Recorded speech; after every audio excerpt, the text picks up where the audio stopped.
Hi, it's Bernie Goldmark on the 31st of March 2013. You're either listening to me on audioboo.fm/topcode or on youtube.com. Looking at the Sunday Times and the Sunday Business Post in Ireland. A front page article written by Mark Tighe and Justine McCarthy in the Sunday Times says that Dennis O'Brien, a prominent businessman in Ireland, has succeeded in muzzling the Sunday Times in an article that they're writing about Dennis and Paddy McKillen and some confidential business relationships. It was pretty interesting because O'Brien went to the High Court of Ireland to get an injunction, and the judge there says, it's pretty strange.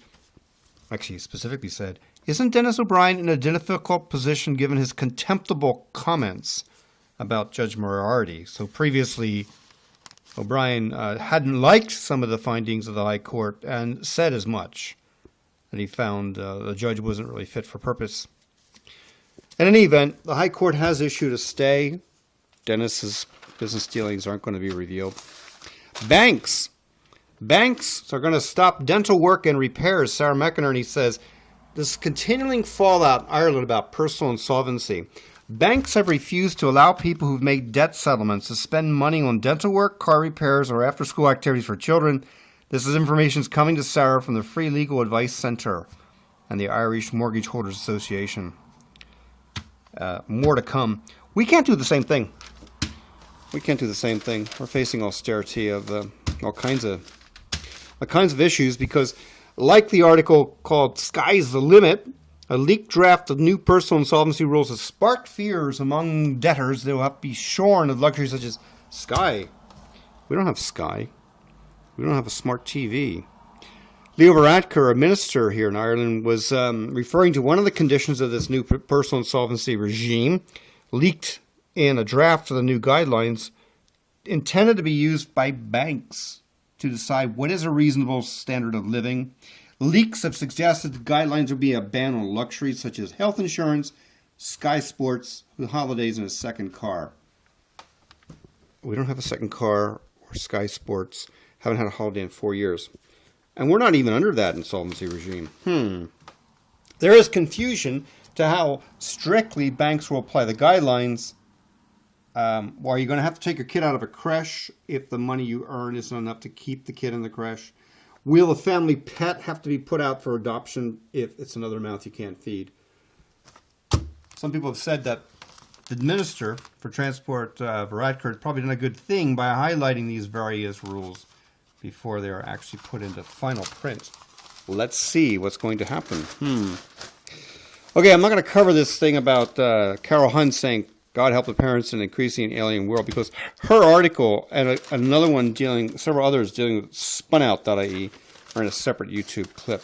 Here's Tom Cruise coming to Ireland to launch his film, The Gathering.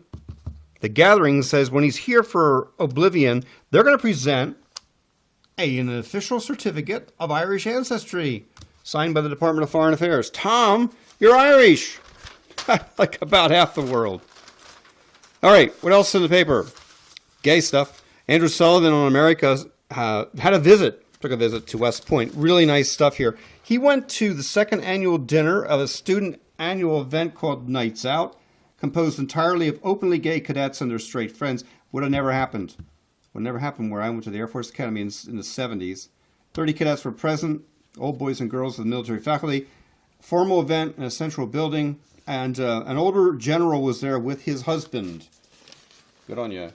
I put the equal signs on my Facebook avatar. And friends of mine from the academy days affirmed that was a good idea. Austerity to end by 2016, says the Sunday Business Post, but 10 years of tight budgets to come. That's true. Pat Lee has a story. In effect, what it means is government finances will be extremely tough. Over the next decade, they're going to be overseen by European authorities. Tight all around, man. The insolvency regime is going to be a snooper's charter, a snooper's paradise. You want to see stuff like, first of all, draft guidelines, having to leave creches because you can't work and pay the creche. Another landmine is where the names and details of those availing of personal insolvency claims will be published in the public register.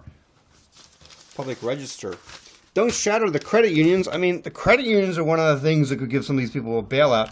Stephen Hughes says, credit unions play an important role in enhancing social inclusion and cohesion. We must now step up to a wider and deeper social and economic responsibility. It's worth looking after our credit unions. I say that with great feeling. The Irish cartoonist Shane Jansen hopes to raise €30,000. Siobhan Brett writes in the Sunday Business Post that he's an Irish children's author. He's based in Canada. He wants to get funded for Wandering Wave. Get it on TV screens, €30,000. Help him get there. When bullying moves online, Gareth Naughton writes about it. Think before you post things. Protect your digital reputation as if it were your offline reputation. Yea, verily to that. Childcare is a vital need, not an extra, says Martha Kearns. She's writing about that personal insolvency regime. Let's be clear about this, she says. If she were in front of a bank manager trying to work out a scheme, and they said you got to give up your childcare, herself and her partner probably would do that. As revealed in the Sunday Business Post, when a person is working and paying for childcare as a consequence of employment, the cost of childcare should not exceed the income from the employment.